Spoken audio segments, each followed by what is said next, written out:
कई योजनाओं का शिलान्यास किया गया है और क्या विकास की गाथा कटी जाएगी? देखिए, आज बुधवन तालाब जिसकी बहुत संघर्ष हमारी बहन श्रेषी और यहाँ के लोगों ने किया, मुझे खुशी है कि उस योजना को जो मैं कह सकता हूँ कि आज के डेट में यहाँ की धरोहर है, सांस्कृतिक धरोहर है, उसको पुनर्जीवित करने में का प्रयास इन्होंने किया और विभाग ने उसको सहमति देकर 1 करोड़ की योजना से इसका जीर्णोद्धार हो रहा है। साथ ही साथ इसमें और भी सौंदर्यीकरण और लाइट की जो व्यवस्था है, बहन ने लाइट की व्यवस्था की है, सौंदर्यीकरण में और फाउंटेन है, जो भी है उसकी व्यवस्था हम लोग करेंगे।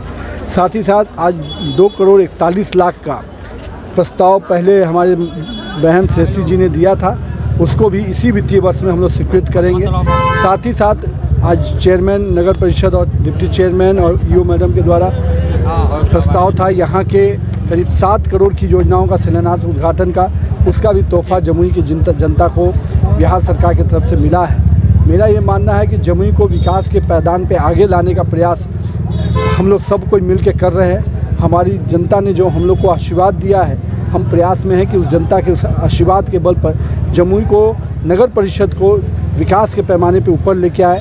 आज ही 70 करोड़ की योजना का HTP की योजना का शुभारंभ हुआ है और स्ट्रॉन्ग वाटर ड्रेनेज की भी योजना का प्रस्ताव पे हम लोग आगे विचार करने हैं। मंत्री जी, आप लगातार प्रयास कर रहे हैं कि नगर परिषद का विकास हो, लेकिन नगर परिषद में आपसी द्वंद्व जो है वह कमने का नाम नहीं ले रहे। जो अध्यक्ष हैं और कार्यपालक के बीच लगातार तनातनी का माहौल चल रहा है। मेरा ये मानना है, लोकतंत्र में दोनों को एक दूसरे के साथ चलना है।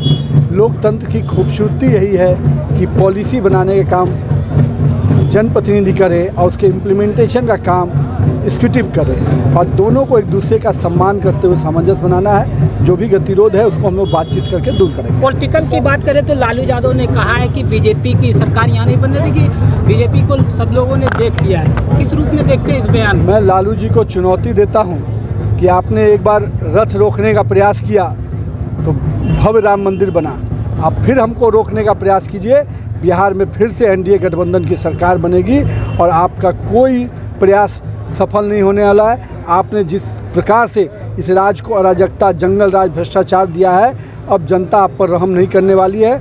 आपका प्रयास जो अपने पुत्र को फिर से विरासत सौंपने का है, भ्रष्टाचार का, अराजकता का, उस विरासत को बिहार की जनता बढ़ाने वाली है। बिल पास हुई है, JPC का जो बिल आया उसको खड़गे बता रहे हैं फर्जी है। कौन खड़गे फर्जी बता रहे हैं जो JPC बनाया गया है। बहुत स्पष्ट है। जिस प्रकार से खड़गे साहब का बयान रहता है, उनको लोकतंत्र की समझ ही नहीं है। मैं ये कह सकता हूँ कि JPCC क्या है, संयुक्त कमेटी है पूरे सांसदों की।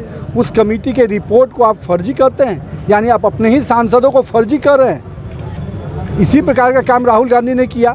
उन्हीं के समय में जाति जनगणना यहाँ हुई और सब लोगों ने उसका समर्थन किया, भाजपा ने भी किया।